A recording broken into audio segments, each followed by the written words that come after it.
Welcome, y'all! Woo! That's right. This is the Pregame Engineer Tailgate Mayor Racing Podcast for Wednesday. That's right. I said Wednesday, June 17th, 2015. I am Tailgate Mayor Rusty Wallace, and I've got on the line with me Pregame Engineer Andrew Sherwin. Sherwin, what's up, buddy?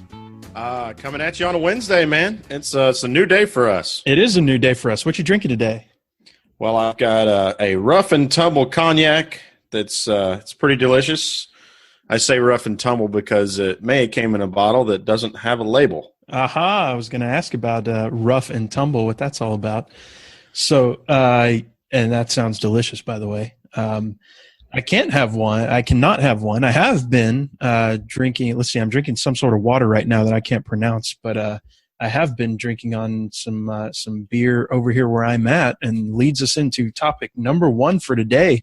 Hey, last week we promised something that's never been done before in the history of NASCAR podcasts, and I did say that I had no data to back that up, but I'm pretty sure that that's the case, and that's because this week. Well, let me back it up a little bit. Sherwin and I are both project managers for our respective companies. I am a project manager for a software company. Sherwin is in, we'll call it textiles or nonwovens, although we have our own jokes about that. What is a nonwoven? Everything's a nonwoven that's not woven, right? So he's in running joke. Yep, he's in bricks and television sets, all those nonwoven things. Anyway, so that project manager requires us to travel sometimes. And a lot of times I'll travel to New York. I'll travel to Washington, D.C. That's two of my locations that I'm at often. But this week I'm coming at you from probably the most exotic location and from a place where I doubt anyone has ever done a NASCAR podcast. And I'm here on location in Jerusalem, Israel. How about that, Sherwin? Yeah, that's pretty crazy. Yeah, and the fact that we can sit here and talk. How about technology, huh? That's pretty cool. Well, there's no delay in your audio feed. That is surprising to me. Yeah, especially on, hotel Wi-Fi in the middle of the Middle East here. So it is currently, 10:40 p.m. for me and 3:40 p.m. for you here on Wednesday. So nice job on having the redneck rodeo cocktail, whatever we're calling that thing. Yeah. Well, it had become a podcast standard, so I guess I'm starting early on Hump Day. Yeah, that's A plus right there. I've been drinking some beer. I can't remember the name of it. It has characters I don't recognize, but it was pretty tasty. I was out with some local folks here, a few Israeli guys, and I went to the bar and they said, what do you have to drink? Or they said it in Hebrew, and I didn't understand a word. So I said, what's local? What do you have local? And all the Israeli guys with me turned to me and said, no, you don't want to drink the local beer. Don't do that. You want why don't you drink Heineken? And I said, Heineken? No, what's local? So I have been drinking. It's called Star. I don't remember the name of it at all. So what can I say? But here I am in Jerusalem. I'm actually coming back tomorrow, but the fact that we could actually record this today while I'm here is pretty cool. And Sherwin, you've got some trips coming up. We'll keep those in the back pocket and maybe do some podcasting from where you're at. Of course, like I said, I travel New York and not L.A. That just came out weird. New York and Washington, D.C. quite often. So we'll have some from there too. But here I am. Rock you like a hurricane, man. Yeah, that's cool. We may have to come back a little early and at least record maybe just checking in on you on Monday when I'm in Mexico City, just because of the exotic location theme that we're developing here. Absolutely. Love it. So that's this Monday? Yeah. I did not realize that. Awesome. Well, I kind of didn't find out till yesterday. Well, that's about how this trip went for me, except I found out on last Thursday when I teased it to the crowd. So anyway, hope that's worth it to everybody. Although maybe I'll post some pictures on the old Twitter there, and we'll at least be able to show where I've been podcasting from. So anyway, let's get on to NASCAR. Even though when I was traveling, I lost like 2 days, and I don't have a clue what day it is today anyway. But I lost a couple days, and so I wasn't able to watch all of the race. I was able to watch some of it by means of doing some, I just said I'm a project manager for a software company. So doing some, I don't know, questionably legal things with my laptop, I was able to actually get in and watch some of the race. But we'll get to that here in a little bit. You mean you watched it rain? Yeah, I did watch it rain. Yep. It was great. I came in right after the rain stopped and stopped right before the rain started again. So I got to see all like 6 laps between those. But yeah, we'll get into that here in a little bit. So I think starting off with our favorite section of the program here, Sherwin, mistakes we've made. So again, our soundbite is just we'll work on that. Yep, we'll work on that. Yeah, we've got issues there. Of course, I'm in a hotel room, so I'm trying not to be too obnoxious. I don't know how thin these walls are, and I haven't tested it yet. So we'll see if anybody comes along screaming at me in a language I don't know. So to start with, on mistakes from last week, I believe I had said that nobody had won the Grand Slam. Actually, all of our mistakes have to do with Grand Slams. Bobby Jones won the Grand Slam in 1930. Of course, it was Bobby Jones. Of course, he won it. It was pre-Masters, though. So 4 different tournaments. I don't recall what they all were, but we do have one Grand Slam champion in golf. And Sherwin, talk to us about tennis. Yeah, so our esteemed friend Patrick Cleary responded to us on Twitter that there had indeed been a Grand Slam winner in women's tennis. That was Steffi Graf. In 88 through 89, she actually won 5 straight majors, the Australian Open, the French Open, Wimbledon, the U.S. Open, and then came back the next year and won the Australian Open again. Wow. That's strong. Yeah, there was kind of a ridiculous stretch there where she participated in like 31 straight Grand Slam finals. That's pretty crazy. Yeah, that is nuts. She was kind of good. What other mistakes, man? Anything else? Yeah, well, so I kind of stumbled my way through that little metric system game we were playing with the Jeff Gordon. How many Jeff Gordons we were going to run at the Jeff Gordon racetrack at the Jeff Gordon 400 at Phoenix or whatever it ends up being.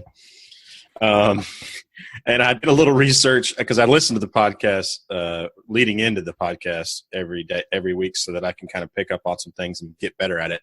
I heard myself say agreeance when I should have said agreement. And so I looked – grammar police alert. I looked up the word agreeance, and it is a real word, but none of us should ever use it because nobody knows how to use it correctly. Uh-huh. And it's left common vernacular so far – or gone so far from common vernacular that Microsoft Word actually red squigglies through it because it doesn't think it's a word. Agreeance. Yeah, that's a good one there. And so I also said that we're talking about Martin Truex, that DEI had a lot of momentum from Junior having won 6 races, not in 05, but actually in 04. And that's a great segue into Dale Jr. Got engaged this morning on his trip to Germany. With longtime girlfriend Amy Ryman. Well, did he just lose half his fans now or what? Well, I don't know. That's a really good point, and I was hoping you would ask a question that would jog my memory on this. So, because he was the most eligible bachelor on the NASCAR circuit, I'm sure there are ladies bawling their eyes out all over the place today finding out that news. And did Casey Kane just get that many more fans? Well, he's probably the most eligible bachelor now. Yeah. Well, I think Tony Stewart's up there too, right? I mean, come on. He's got money. He does. He's got the money thing going for him. So, and you can let yourself hang out with him. Oh man, that's awful. All right. Yeah, so we had an oil slick there. Yeah. We'll bring it back around to. So Junior gets engaged. That's that's awesome. It seems like she seems like a very supportive, very. I mean, who knows? I don't know her. I'm sitting here behind a computer and I've been following it along on the internet, but she hasn't done anything crazy, I guess. And if you can be at that level and not have to deal with crazy. I won't name names, but we have discussed people who have had to deal with crazy on this podcast recently in the NASCAR circuit. So the fact that he can, get someone who seems like she has a good head on her shoulders and, seems to be right along there with him. So that's great.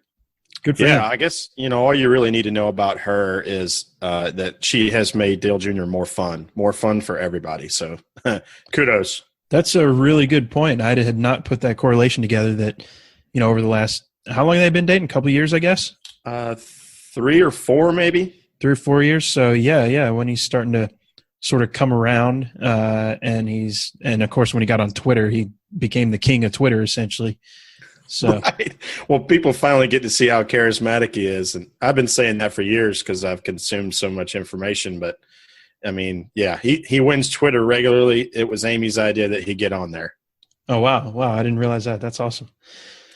So, man, we've got some changes perhaps coming up. Have they confirmed these yet? Stuff going on starting in Kentucky. Now, I've been out of the loop, here in Israel for all my business meetings and everything. Been trying to follow along, but I have no idea what these are. So you're going to help the poor people out there understand what's going on in Kentucky. Sure. I actually was able to grab an article in my preparation for this podcast only like 2 hours ago that Jeff Gluck wrote. And for those of you, if you like NASCAR information, Jeff Gluck's a good place to get it. His Twitter handle is all lowercase at JEFF_GLUCK. And he wrote the specifics of it, including taking some information from Steve O'Donnell, who is the sort of director of the Cup Series. Another good follow on Twitter, by the way, at Odd Steve. I think we talked about Odd Steve. Was it last week or a couple weeks ago? Saying how awesome it was that he engages with the fans. Yeah, yep. And so, that was what the troll thing was all about, if you recall. Yeah, it was. Yeah. Yep.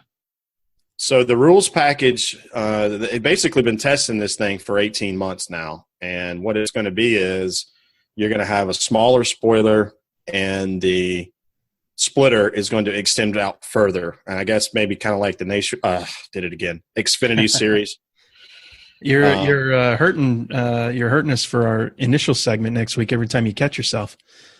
Oh, I know. Yeah. Well, I'm really trying to do better at it because I don't know. For you, and this is me segueing off the cuff. Danica Patrick was actually on the call for the Xfinity race on Saturday, and every time she said Nationwide, I cringed. It was 3 or 4. I was like, "Oh, Danica!" But otherwise, she did a great job. But anyway, she needs to come on the PETM and atone for those sins. Then I think. That's fair. Another handful of followers, and we'll have Danica. Yeah, for sure. Yeah, tell your friends, guys. Yeah, so I think the big thing about the rules package change at Kentucky and what Odd Steve O'Donnell wanted to stress was that this is really a one-off race package. They are doing a test at a race. Now, he's saying it's not a test, but if you only have it for one race, isn't that really a test? Yeah. That's the way I would treat it. And basically, if the results are good, the feedback is good from everybody. I mean, I have a feeling the feedback's got to be good for the teams and the fans, that they'll consider adopting this package for the chase. And they've also said they've opened the doors up to having different packages for different racetracks. Now, we have one package that we run at plate races that's been different for all the other tracks, but it sounds like they're going to open the idea back up to we're going to have a different setup package for short tracks, a different for intermediates, maybe a different for road courses, that kind of thing. And I think that's good for the sport. It means money, which means smaller teams are going to not like it, but I think they're doing this in the interest of the fan. Yeah, that is interesting. I was going to ask you about that, what the monetary effect is there, because that was one of the draws of, I guess, originally the COT, the Car Tomorrow, was, hey, we're running one car everywhere, and maybe except for the super speedways or something, but running that one car everywhere meant that the smaller teams can jump on. They don't have to test all these different things. They don't have to wind tunnel, 10 different cars. They just work on this one car, and that's, the classic run what you brung.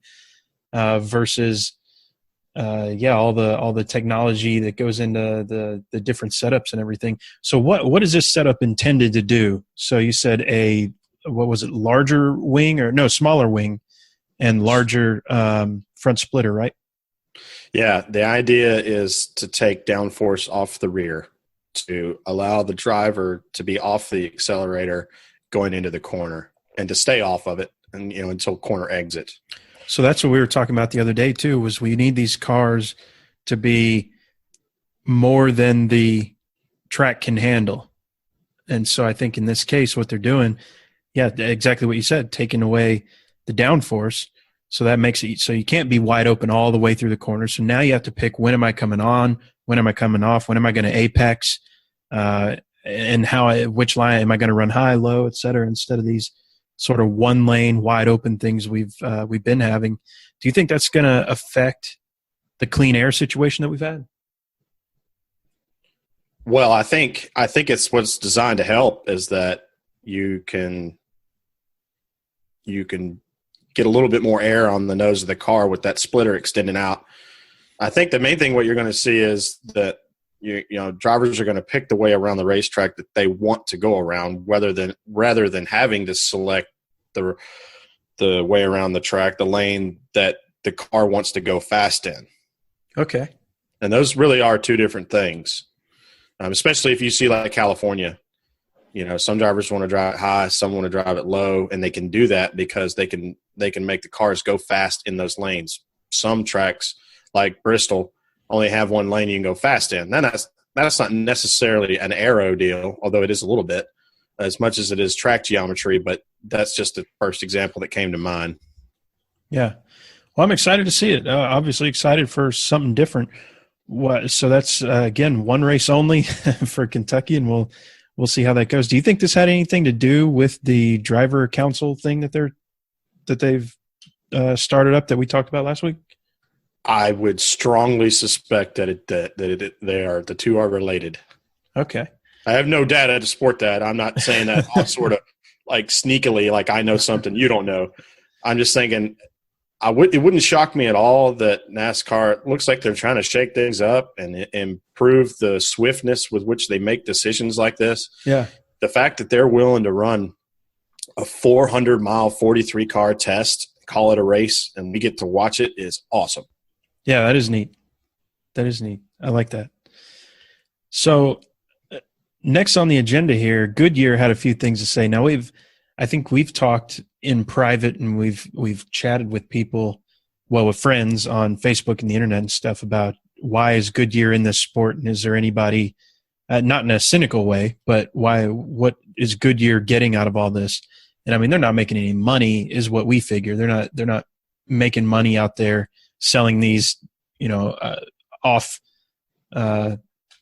brand, but tires that they're not going to sell out in the public.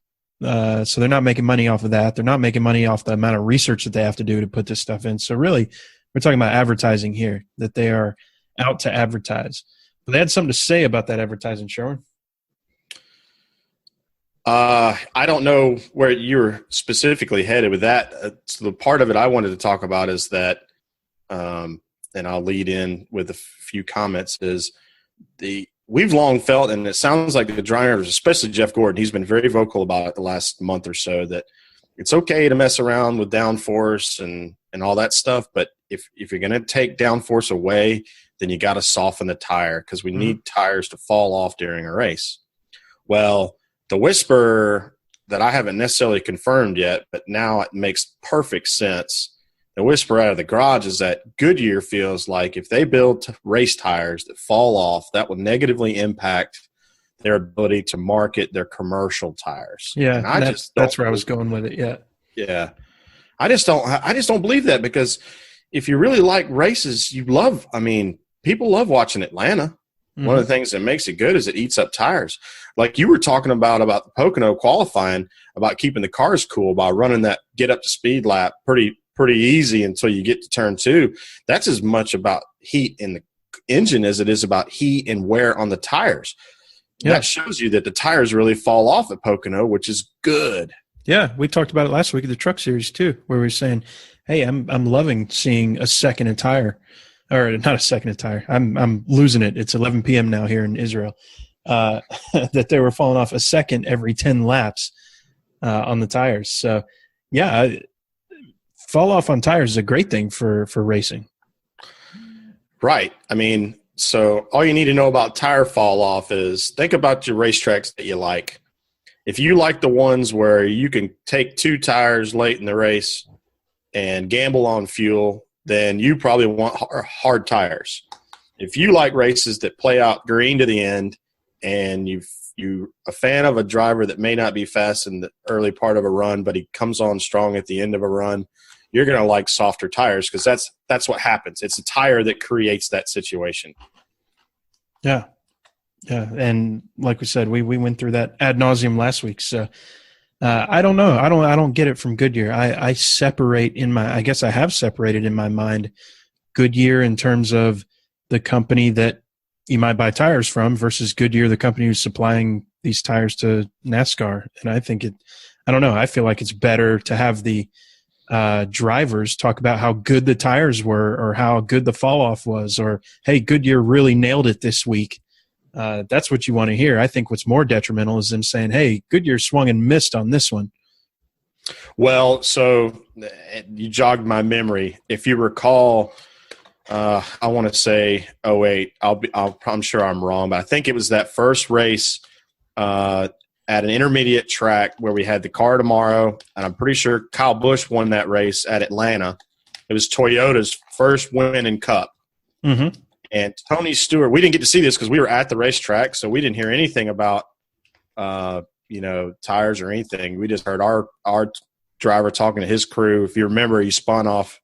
I think he spun off turn 4, so we weren't having a great day as fans. And we weren't Kyle Busch fans at the time at all, so we weren't super thrilled to see him win.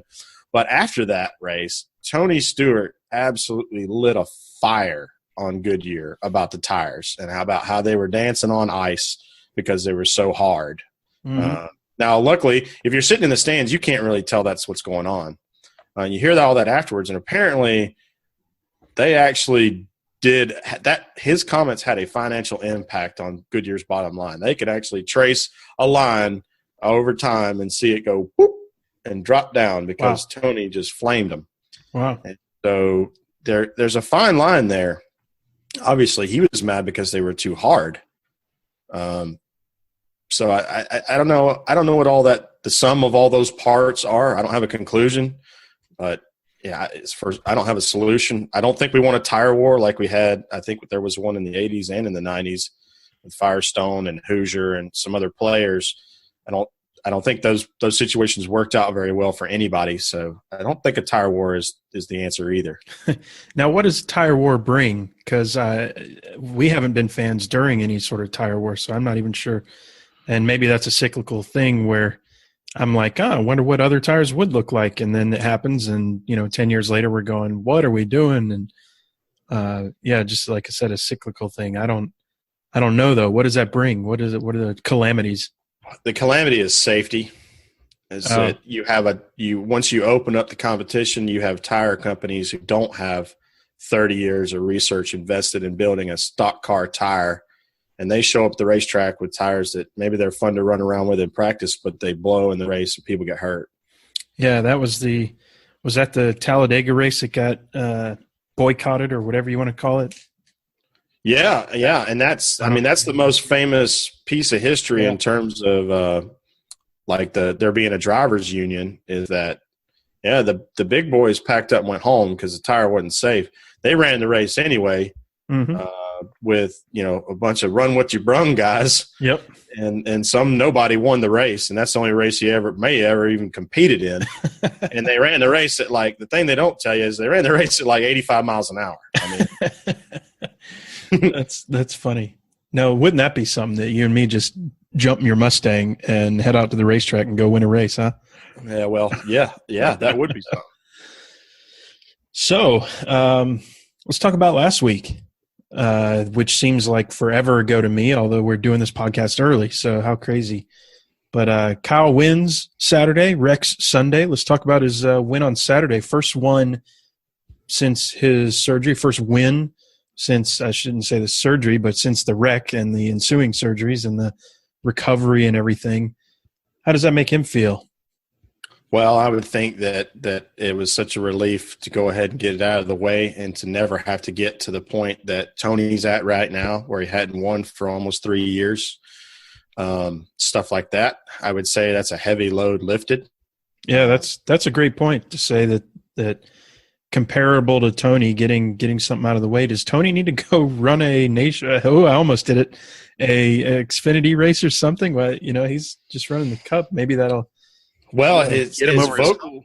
Oh, sorry, I walked over you, but you're good. As vocal as Tony has been about not liking the package that we have for Cup this year, I think that's exactly why you don't see him in an Xfinity cars, because he doesn't like the way those cars race. Yeah. So Kyle winning Saturday. I didn't get to see it. Tell us about the race. What was there any question, or was it a good race? What happened?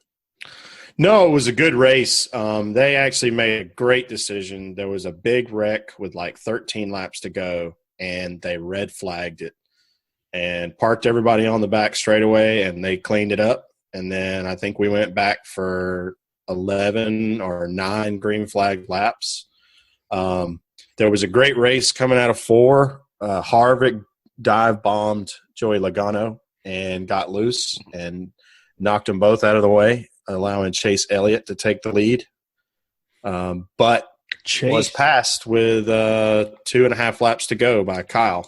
The interesting thing about it is Chase said, man, I had it on the floor. We're going to have to go back and study about how I picked the wrong line, because he was mad at, they were wide open all the way around the racetrack for 10 laps. Wow. So let's see. And then Kyle Rex on Sunday. What happened there? Well, there's some controversy over this. Uh-oh. Sorry. Yeah. No, I'm just complimenting you here. Well, I appreciate it. Yep. So we ran like 6 green flag laps, and then the rain came. Yep. And then they cleaned that up really fast. Props to the drying crew. They drive the racetrack. They drive a 2-mile racetrack in 40 minutes. I mean, Mother Nature helped with hot sun, but 40 minutes to drive 2-mile racetrack is pretty impressive. Yeah. So then they were going back green, and I think Harvick was leading the race, and right before the pace car was going to pull off, he's hollering rain on the radio. Well, they went green, and when they got back around to turn 4, it was wet, and a bunch of cars got squirrely, but Kyle Busch was not able to avoid an incident, and I'll go ahead and say that Kurt Busch, who ended up winning the race, had some really heartfelt things to say about his brother and being worried about him, seeing him hit as hard as he did, and then also saying something I thought was interesting, that had Kyle just progressed through the slide that you normally would, he would have run into his brother. Mm-hmm. But because he chose not to hit his brother's car, he actually hit the wall even harder than both of them would have hit it. You know what I mean? Like there was a really heartfelt awareness of brothers and not wrecking each other, and that actually caused Kyle to hit the wall harder than he would have. Wow. Yeah. I wonder if that's just natural reaction, another car keeping off, or if there's something subliminal or back of his mind or whatever you want to call it. Well, in order for these guys to get to where they are in this kind of sport, their cognitive function is impeccable. It's second to none. They are the pinnacle of cognitive response. And that doesn't mean that they're smart on paper. That just means that their reflex and their ability to process data, they just do it better than we do. I don't care how smart you are. Mm-hmm. You're not going to drive that race car. And actually, that leads me into another really cool point, a little not so much Twitter battle, but has another way that Dale Jr. won the internet. So the well-known cornerback for the Seattle Seahawks, Richard Sherman, who's he's a quiet guy if you didn't know, said something on Twitter about how he's firmly sure that playing football in the NFL is the most challenging thing you can do on earth.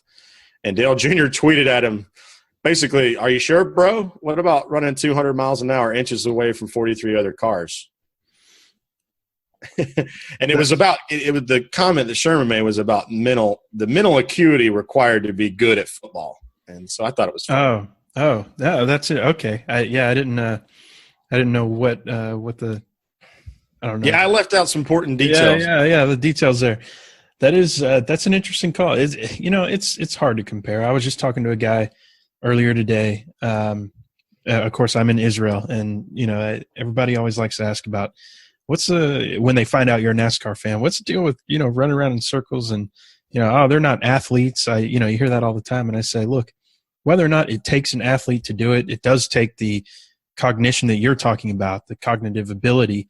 But on top of that, what these guys have figured out, these Jimmy Johnsons, who's winning half marathons in his age group with only training, a certain number of days a week. He's just an elite athlete. People like Carl Edwards, who's on the front of all these magazines. People like Casey Kane, who runs, he's another runner.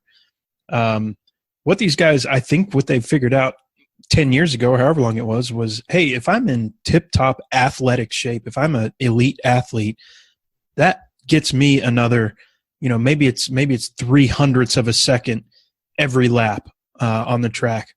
And so that's why I think we see these guys out there now that are just elite athletes racing cars. Does it take that to race a car? No. Look who else we have out on the track. I'm not going to name names there, but I think the answer is obvious in many cases. But they're able to make their racing better by being elite athletes. So it is kind of funny when you hear the non-athletic stuff or the this one is strange to me, just saying that that's the most cognitive thing. I don't know. I would say like a chess match would be even more difficult in the brainy sense. I don't know how to compare though. It's hard to compare. Yeah, I think it's more the timing of the response and not so much generating a really well thought out response, but how quickly you can make a pretty decent decision. Yeah. Is the name of the game. Yeah, for sure.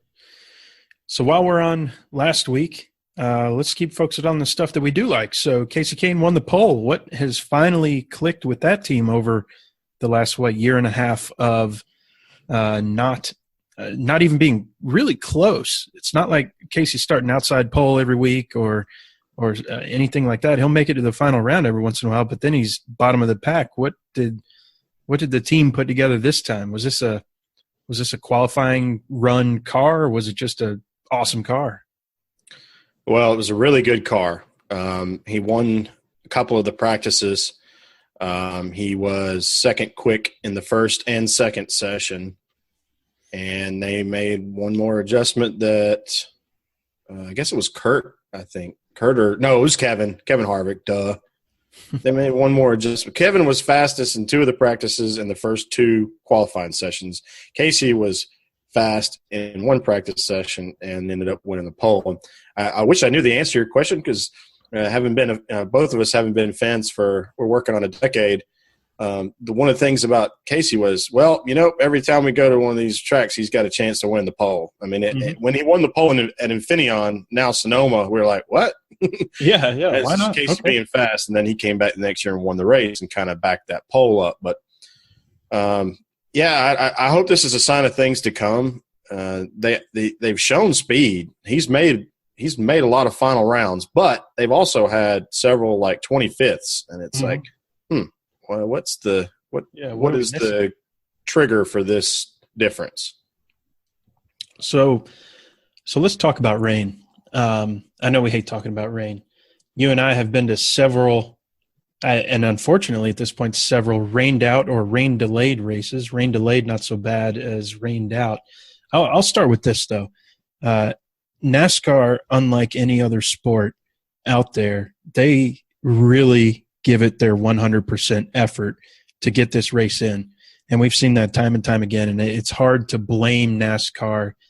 Now, every once in a while, we do get a situation like we have right now where maybe the question is, why did we start this race if it was red flagged 6 laps later?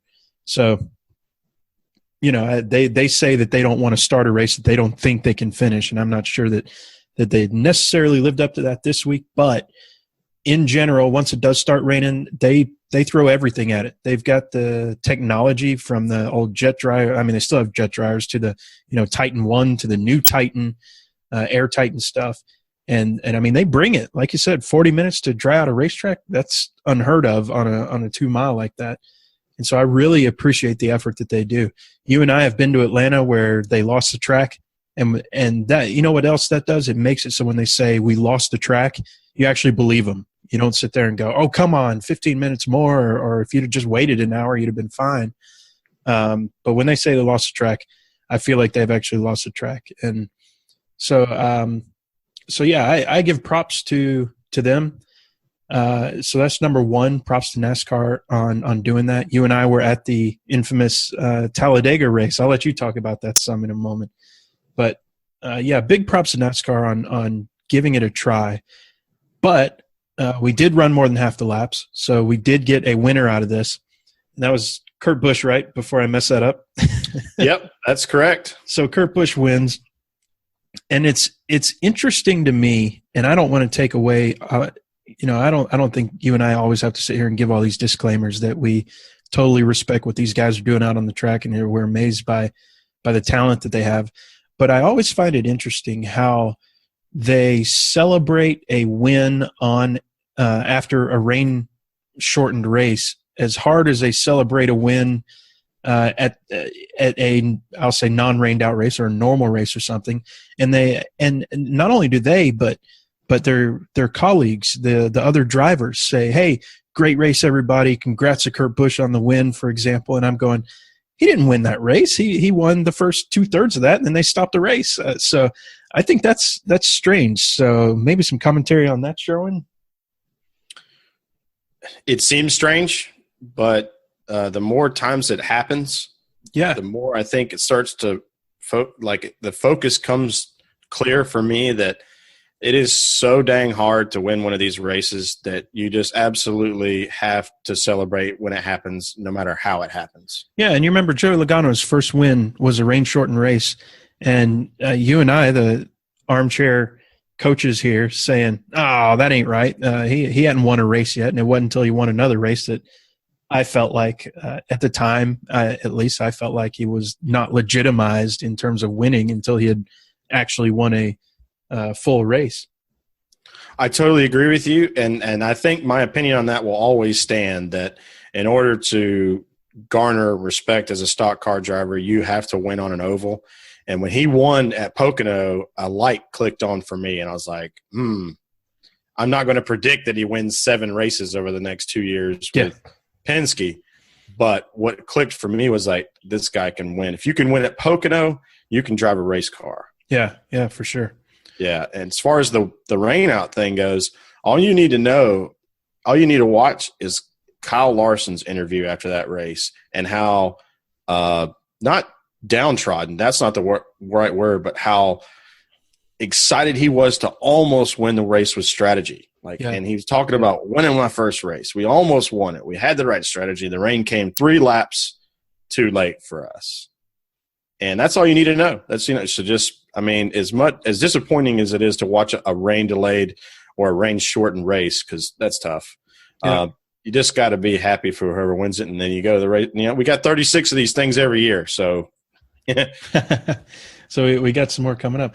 And you and I did go to that infamous Talladega race where, again, props to NASCAR on that one. I think there was an 8-hour delay. Like, they started the race and then delayed it for 8 hours. And I think Fox even stayed on the air at the track the entire time as well. Or maybe it was an 8-hour overall race or whatever it was. But we were there all day. Matter of fact, first time we've ever ran out of beer at a racetrack. Yeah, well, I mean, and that was almost both races. The Saturday race was finished in the dark. Oh, yeah. We thought our guy won. They actually threw the caution before they got to the start finish, or our guy would have won the race. And it was dark. You couldn't even see down there where the finish line was. Yeah. And then on Sunday, yeah. I mean, we don't we're pretty good planners. It's hard for us to run out of beer. You give us 8 hours, though, and that beer might get drank. That's right. That's right. So our picks for last week, actually. So if a rain shortened race is legitimized in the eyes of the drivers, then Kenseth finished fourth. I picked Kenseth, finishes fourth. I can be happy with that. Hamlin is, to use Kyle Larson's words, maybe he needed 3 or 4 more laps before the rain came. Yeah, I don't think I get any credit for not getting in the top 10 on a pick'em. I will say this. Rain certainly was good for my fantasy. I think I scored the most points I've scored all year. Oh, wow. Well, thanks mostly to Kurt, because not only did he come from 23rd to win, well, he came from 23rd and he won. So he was worth 70 points in at Fox Sports Fantasy League. Yeah, that's great. I did start Kenseth. I have a habit now of starting these guys that I call out on the podcast. That way, I put a little money where my mouth is and not pick somebody crazy that I don't think has a chance. That's an interesting concept. I'm not sure I can totally commit to it when there is something actually on the line. So I did start Kenseth this week, and he got fourth. That's good. So next week, hard to predict any Cup driver winners there because there is no Cup race next weekend. So we are instead going to have a little different segment. Let's pick some trucks and Xfinity cars there, Sherwin. Where are they racing at? Well, we don't have Cup this weekend, but that doesn't mean you shouldn't be excited because both of these races, first of all, they're night races. I love night races. Get home from work on Friday. You're not sure what you're going to do. The Braves are losing to the Red Sox again. Flip on that truck race at Iowa. You won't be disappointed. Iowa, and what a great race to watch too, because you're not going to see the Cup race at Iowa. So it's a different track. You get to see something that you're not going to see anywhere else. Yeah, you're right. You won't see at least in the near future, you won't see Cup cars race at Iowa, but you should watch the race there because it's a really neat little 7/8 D oval. It's really similar to Richmond, but the banking's not nearly as high, and its track's just a little bit longer, 1/8 of a mile longer. I think it's going to be a great little race. They got lights there. The Iowa fans come out in droves because that's about as close as they can get to a stock car race. On that national level. And with that, I'll go ahead and make my pick for the trucks. I'm probably what's the right word here? I can't think of the phrase. Bandwagoneering, maybe, or not bandwagoneering on the trucks. Well, you know what? It probably is a little bit bandwagon in terms of teammate relationship. I'm going to pick Cole Custer. Okay. That would be, if he were able to win the race, I believe that would be 3 of the last 4 races that the 00 Hendrick Haas-sponsored Chevrolet truck would have won, because Cole also won last week and Casey won at Charlotte. That is a good bit of trivia. I like that. So I am going with like a rock steady Matt Crafton. I love it. I love Matt Crafton. I do too. I love his interviews. That's what it is. He gets out of the car and I turn up the volume. I'm pretty sure he got the win of one of the 4 that the 00 truck didn't win. Oh yeah, I can't remember the track. He did race because I think I was at your house. Was that the PETM that we did at your house? Did he win that one? No, that was Tyler Reddick in one of Kozlowski's trucks. Okay, I messed that up. Yeah, you're right, though. I probably screwed – I made a screw up for next week, I think, on 3 out of the last 4, but whatever. Yeah, whatever. Doesn't matter. Yeah, whatever. That's not important. That's right. not what the people are tuned in for. Yeah. They're not expecting us to get everything right.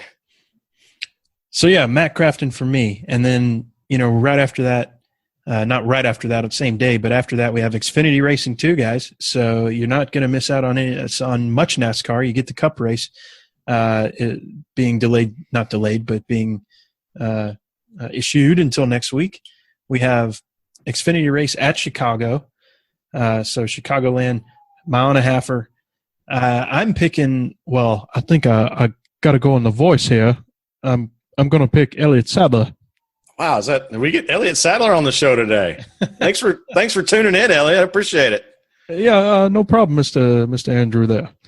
That said, that was a terrible impression, and shout out to Marty and McGee for the impetus of the Elliott Sadler voice. Well, that Western Virginia accent kind of hard to do. Well, it's a lot easier to do Ward Button if I had to do so myself. Oh man, cracking ourselves up, probably boring the listeners, but that's all right. I'll tell you what, if there's anybody you can listen to just read a dictionary, that's Ward Burton. Ward Burton. Yeah, I agree. I could listen to that. I could listen to him read a phone book, I think. I'll go ahead and say my pick, and I'll say this. There's no justification in order here because I'm being a fanboy, but the driver I'm picking, I was pretty sure that won this race last year, and that's why I was going to pick him. And then I went back and looked, and sure enough, that is the case. I'm going with Chase Elliott, whose last win was at Chicagoland last year. And let's get a shout out. Maybe he'll listen this week to Chris Whalen because Chicagoland Racetrack is in his hometown of Joliet, Illinois, which is about 70 miles outside of Chicago. Home of the Blues Brothers. That's right. Piece of trivia. Right. Yeah. That is another excellent piece of trivia. We worked some rock and roll into here. That's right. It's about time we get some music trivia in here. It took me a little while, I guess. So next week, Sonoma, we will tackle that next week because we gotta have picks for this week and then picks for next week. So, Sherwin, I know we got one more thing to talk about. I'm excited as can be. I know you're excited too. Yeah, well, I can't hide my excitement for the Women's World Cup. Not on Facebook, not on Twitter, and certainly not on the podcast. Another excellent win. It doesn't matter how many you score as long as it's one more than the other team. So, ladies beat Nigeria last night to close out an undefeated group round. I think I said last week you needed 6 points to go in this group. We were through before the game with 4, but we got our 7. So we got the number 1 seed coming out, and we will be playing the number 3 seed that comes out of the B, E, and F groups, and I don't know who that's going to be. I tried to look right before we started the podcast, but I don't know who it's going to be. But it is Monday, June 22nd. It's in Edmonton, Alberta, a great destination place to go to see some wonderful scenery. If you haven't been, I haven't been. I want to go. My parents have been. Hit Edmonton and Calgary up, go to Banff, hit all those fun things in the province of Alberta. Yeah, that's awesome. And I was super excited. I was not able to watch it. I was following along. And yeah, it was really cool to see. I was reading some articles afterwards. Hey, they said we, despite, like you said, despite the score, that we really dominated that game. We just weren't putting it on frame as much, but we had twice the number of shots on frame. We weren't putting it through the sticks or whatever we call it as much. But between the pipes. Between the pipes. Okay, I'm learning the vernacular here. See, I get excited about American sports, but I gotta learn the jargon. But it sounded like we really did well in the game regardless, and hopefully some momentum going up into the elimination rounds. Yeah, I didn't look at all the statistics, but it wouldn't shock me a bit if they said that we had 70% of possession of the ball. I think it was just one of those things where just really did get the shot look that we needed. But yeah, it was. I was surprised that it ended up 1-0. I mean, the reality is Nigeria had a couple of chances to stick one in, but I think if they had, that would have only lit a fire under our ladies. Yeah. Well, man, I got to get home at some point, and it's 11:30 p.m. here, and I'm going to be on the jet plane tomorrow morning, heading back to. I won't say the promised land because I think that's where I'm at, sitting here in Jerusalem. So headed back to, and I would say back to God's country, but I think that's here too. So I'm just headed back to Cretan land, I guess is what we'll call it. But no, headed back home to Atlanta tomorrow. Looking forward to the weekend. Looking forward to watching those truck races, Xfinity race, and then we'll have another podcast before Sonoma. That's right, we sure will. And wine country, whew. Can't wait to go out there and go to that race. Yeah, I mean, we already put it on our bucket list a few shows ago. So, yeah, big time excited. All right, y'all. Till next time. Thanks for listening. And matter of fact, follow us on Facebook. We are at PETM Podcast. And I'm Tailgate Mayor Rusty Wallace at Tailgate Mayor. That'd be on the Twitter. We hadn't quite developed the Facebook page yet. But yeah, and follow Tailgate Mayor, and then my wacky pregame engineer Twitter handle. Sorry, my work is going off. I'm getting super distracted. I think I can hear it.